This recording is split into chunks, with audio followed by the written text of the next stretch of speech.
mundo tem pelo menos 60 paraísos fiscais. Em um deles, as Ilhas Caimã, no Caribe, estão depositados 3 trilhões de reais. Nesse pequeno território britânico, há dinheiro suficiente para pagar 3,5 vezes a dívida da Grécia. Quem diz isso é o FMI, Fundo Monetário Internacional. O Banco Central calcula que o Brasil enviou, entre 2007 e 2009, 205 bilhões de dólares para as Ilhas Caimã, Ilhas Virgens Britânicas e Bahamas. A combinação de evasão fiscal, fluxo de capitais ilícitos, crise mundial e países com regime privilegiado de tributação resultou numa ação global pelo fim dos paraísos fiscais. Mais de 50 instituições de 30 países querem que o G20, o grupo formado pelas 19 maiores economias do mundo, mais a União Europeia, adote medidas que obriguem empresas e indivíduos a declarar lucros verdadeiros e a parar de sonegar impostos. Afinal, o que é um paraíso fiscal? Que relação esses países ou territórios têm com atividades criminosas e as crises financeira e mundial? Para falar sobre esse assunto polêmico, convidamos a advogada Lícia Braz Moreira, professora de Direito Tributário da Fundação Getúlio Vargas, da Universidade Cândido Mendes e da PUC do Rio de Janeiro, e o cientista político Lucídio Bicalho, do Instituto de Estudos Socioeconômicos, o INESC. A organização representa no Brasil a ação global contra os paraísos fiscais. Bem-vindos, bem-vindos. Eu vou começar com a Lícia, porque eu queria que ela conceituasse o que é um paraíso fiscal. A nossa legislação, ela traz um conceito bem claro de paraíso fiscal. Entende-se como paraíso fiscal todo e qualquer país ou dependência que não tribute a renda ou, caso atribute com uma alíquota bem reduzida, inferior a 20%, ou então que tenha uma legislação que proteja as informações relacionadas aos investidores ou às empresas.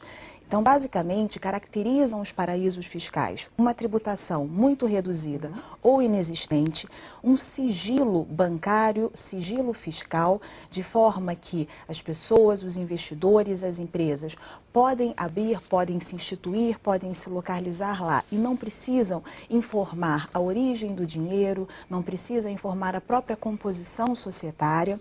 E, além disso, uma outra questão que caracteriza bem os paraísos fiscais é a resistência à troca de informações.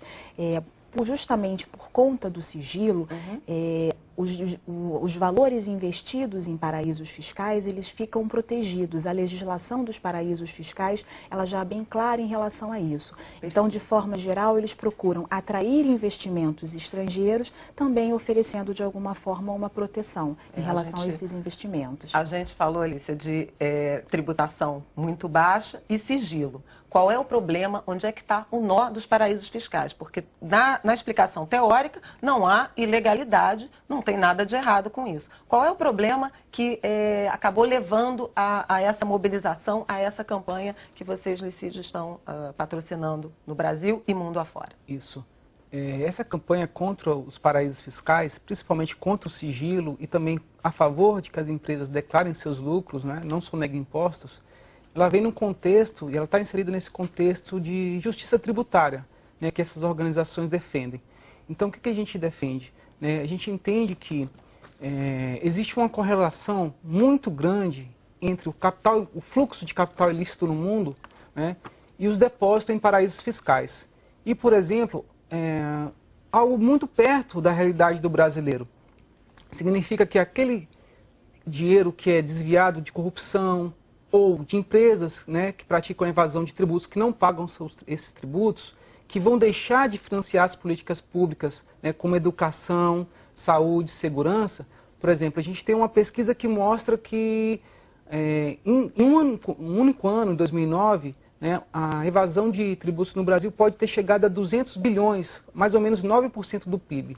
Então, parte... Mas isso necessariamente ligado a paraísos fiscais ou não, de modo geral? De modo geral, não é? Então, mas parte do dinheiro de corrupção, né, do dinheiro de evasão de tributos, acaba migrando para os paraísos fiscais, justamente, como a professora explicou, né, devido a esse sigilo, né, devido a essa falta de transparência, né, do fluxo financeiro mundial, uma falta de regulação desse fluxo financeiro mundial e de uma legislação internacional que favoreça acordos, que favoreçam a troca de informações entre os paraísos fiscais e os países, digamos assim, de onde partem, né, a origem desse depósito, como o próprio Brasil. Lícia, você acha que falta de fato regulação e uma legislação mais voltada à transparência nesses territórios? Sim, a legislação desses territórios, ela costuma se caracterizar tanto sobre o aspecto societário como sobre o aspecto fiscal e cambial por ter muita flexibilidade. Então, a tendência desses territórios, desses paraísos fiscais, que é uma expressão que a nossa legislação não adota. Não reconhece? Não reconhece. Somos diplomáticos. Chamamos como? Nós chamamos de países ou dependências com tributação favorecida. Então, toda referência que nós encontramos na legislação é essa expressão, países com tributação favorecida. Esses países ou dependências... Muito, né? Eles Muito favorecida. Muito favorecida. Daí o termo, o apelido, a nomenclatura popular de paraíso fiscal. De paraíso fiscal. E muitos desses países já vêm se adaptando, principalmente nos últimos anos, nessa última década, principalmente depois de 2001, eles já vêm se adaptando e começando a celebrar alguns acordos, tanto no âmbito da OCDE, que é a Organização para a Cooperação e Desenvolvimento Econômico, tanto no âmbito do G20 também. Óbvio que se levanta que essa cooperação ainda está muito lenta por parte de alguns países, mas eles também vêm sofrendo alguns tipos de sanção. A própria OCDE, ela tem uma forma de classificação dos países em blacklist, em greylist, de acordo com o nível de adaptação a essas exigências em nível internacional. Lucídio, a Alícia falou de 2001, de uma origem de um processo de maior busca por regulação e transparência a partir de 2001, que é um marco na história planetária. Foi a partir do atentado às Torres Gêmeas. Os Estados Unidos mesmo lideraram algumas ações voltadas a paraísos fiscais pela correlação entre o financiamento ao terror. Você mencionou antes que na crise de 2008 e 2009, essas ações vêm se intensificando. Momentos de crise são mais propícios a esse tipo de busca por transparência, por regulação? A diferença é que em 2001 foi uma ação um pouco unilateral, talvez ali do G8, dos Estados Unidos, Inglaterra, e a diferença de 2008 é que você tem uma cooperação, uma articulação, uma coordenação maior com outros países. O próprio G20, né, ele se fortalece no contexto da crise econômica porque vários países no mundo sofreram essa grande, digamos assim, esse grande impacto, né, daquela crise imobiliária, né, dos subprimes, enfim. E foi, digamos assim, o momento ideal, né, para que as pessoas, a partir do momento que elas são afetadas, né, na forma de que elas perdem emprego, que percebem que grandes corporações, grandes bancos, né, que movimentam o capital financeiro, que foram responsáveis pela crise de 2008, que geraram a crise de 2008, né, essas instituições acabaram afetando a vida, o dia a dia das pessoas no mundo inteiro. Eu queria aproveitar esse gancho da questão da crise para mostrar um gráfico que nós preparamos, falando que, a despeito dessa mobilização, a gente tem visto um aumento crescente, né, o volume de recursos acumulados destinados a esses paraísos fiscais. A gente tem um gráfico que mostra isso claramente de 2005 em diante, e a gente vê, inclusive, que o volume de recursos ilícitos, ele cresce mais do que o volume de recursos financeiros legalizados. Então, é uma curva que vai mostrando uma separação e uma tendência maior ao crescimento do volume de recursos ilícitos, o que naturalmente aumenta essa preocupação, que você também mencionou na campanha, mas que também sugere que, a despeito dessa mobilização, as atividades ilícitas continuam com força e se expandindo para essas regiões. Não é isso? Isso cresceu com a crise de 2009. Né? A gente vai ver no gráfico que você vai mostrar, né? Mostrando que em 2009,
calendário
ano ou menos. Em que período, em que prazo você acha que será possível avaliar se há de fato esse ambiente de mais boa vontade para se coibir a atividade criminosa em paraísos fiscais? O dinheiro do crime em paraísos fiscais. Eu acho que a gente precisa de um prazo no mínimo de 3 a 5 anos para avaliar se a efetividade desses tratados assinados no âmbito da OCDE, coordenados pela OCDE, né? E, claro, foi uma iniciativa do G20. são tratados que incluem vários desses paraísos fiscais, mas a efetividade... Os maiores, né? Os maiores estão incluídos. Outros países, o próprio Brasil, né? Tem uma previsão de que o Brasil faça uma revisão da sua legislação, do seu sistema de transparência. Então, é preciso um período, um médio prazo aí para a gente avaliar o quanto vai funcionar essa transparência, esse sistema de informação, de troca de informações. Em que medida você acha que campanhas de mobilização, como essas que você está participando, vão ajudar no combate, no aumento da transparência, na mudança de legislação em relação a paraísos fiscais? O INESC e outras organizações no mundo, eu acho que tem um papel assim de divulgar a informação, fazer esse trabalho de distribuir a informação, né, e bater nessa tecla que há uma correlação muito forte entre os paraísos fiscais, entre esse fluxo de capital ilícito, né, e a falta de políticas públicas de qualidade. Porque se a gente tem aqui evasão de tributos, se a gente tem dinheiro de corrupção sendo depositado lá, toda a população como toda é, de certa forma, prejudicada. Então, a partir do momento que a gente convida as pessoas a entrarem na internet, visitar o site www.fimausparaísosfiscais.org, né, enviar uma mensagem direto, né, para a presidente Dilma e também para o presidente Sarkozy. Por quê? Porque o próximo encontro do G20 vai acontecer em novembro, né, em Paris. A gente entende que é uma forma da população pressionar e se manifestar. E, de fato, né, essas mensagens chegam e são ouvidas. Você acha que mobilização popular resolve nesse caso? Ou é uma questão de sensibilizar setores políticos? Qual é a tua avaliação? A mobilização popular, acredito que ela sempre seja importante, especialmente aqui no Brasil. Nós não somos um país que esteja muito acostumado com mobilizações populares efetivas. Então, acredito que é válida, sim, sempre é válida, até para as pessoas tomarem conhecimento. Especificamente em relação à mobilização contra a corrupção que está acontecendo no momento, contra os paraísos fiscais, elas têm uma questão muito importante, mas também acho importante ser um momento de conscientizar e mostrar às pessoas, por exemplo, quando se fala em paraíso fiscal, o que é paraíso fiscal? É óbvio que nesse momento existe uma preocupação muito grande em tirar o poder que os paraísos fiscais têm hoje para tentar minimizar o efeito das atividades ilícitas. Mas é claro que também tem um outro lado de planejamento tributário, de legalidade. Não quer dizer que todas as remessas de valores para paraíso fiscal estejam ligadas a atividades ilícitas. Então, quando existe uma campanha de mobilização, as pessoas tomam conhecimento da estrutura e entendem também um pouco mais. Eu acho que tem uma questão muito importante de levar conhecimento às pessoas e ajudar na mobilização popular. Obrigada. Quero agradecer a Alicia, quero agradecer ao Lucídio.